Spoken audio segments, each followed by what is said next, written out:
Okay, we're on Sukkah, Perek Aleph, Mishnah Bet, second Mishnah in the first chapter of Sukkah. Our Mishnah is a relatively straightforward one. How it says Sukkah tachat ha'ilan, ki'ilu asa'au b'toch habayit. If you build a sukkah under a tree, it's as if you built it inside the house, Bartunera says, and it's pasul. Why? Because the sukkah has to be out under the sky, okay, and it cannot have schach pasul. So if it's under the tree, so the tree above it is schach pasul, because we're going to see in the next Mishnah, it's in two Mishnah, it's mechubar lakarka. And mechubar lakarka means it's connected to the ground.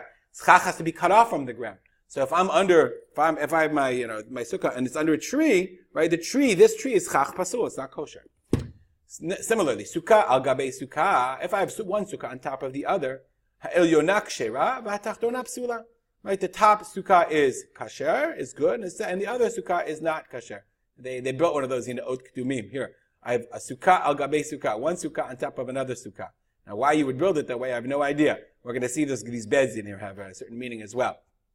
Okay, kosher sukkah, and also wood kosher sukkah. It's interesting. Maybe they would build that. There was a lack. One gets a sense that there was a lack of space in the time of Chazal.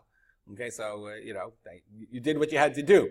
Now, so this one is kosher. Now, obviously, both sukkot are kosher. Interestingly enough, but this one, since someone is living here, this is a kosher sukkah, and this one is not a kosher sukkah. Our Mishnah says, Rabbi Yehuda says, Im ein diurim be'elyona. If there aren't residents above, then atachtona kshera. Then the bottom one is kosher. Now, interestingly enough, so the Gemara says the following. One second, let's go back to our sukkah. If nobody lives up here, so what's wrong? So therefore, I have kosher schach, I've got nothing here, and I've got kosher schach here. So what's the problem of living down here? Why would the Tanakama say that's no good?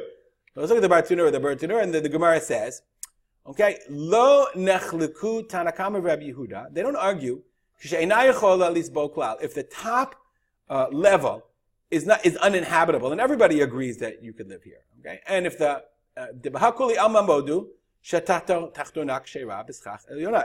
top one is uninhabitable, then the bottom sukkah is a sukkah. Because here, let's say, if people can only live down here, then you just have essentially you don't have a sukkah on top of a sukkah, you have a two-level roof. You have schach. What's the problem with that? Okay? But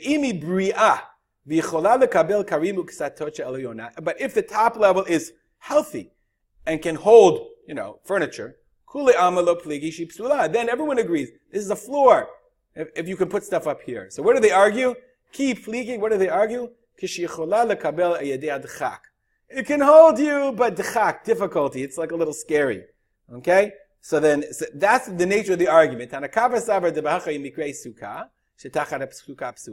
says, let's say this, so the answer is, in this case, the only place of argument is where this can hold people, but it isn't that stable, isn't that sturdy. Tanakama says, listen, it can hold people, it's a little dangerous, it's like walking on thin ice, but this is a sukkah. Rabbi Yehuda says, no, it's dangerous, so nobody's going to live up there, and therefore this is the sukkah. But we learn from here is that the fact that two levels of schach are different from one another, that is not a psul in the sukkah itself. We'll stop here, dedicate our learning to the memory of my father, Rav Simcha ben Yitzchak Kalman. And as always, if you have comments or questions, email me at arspolter@gmail.com. Have a great day.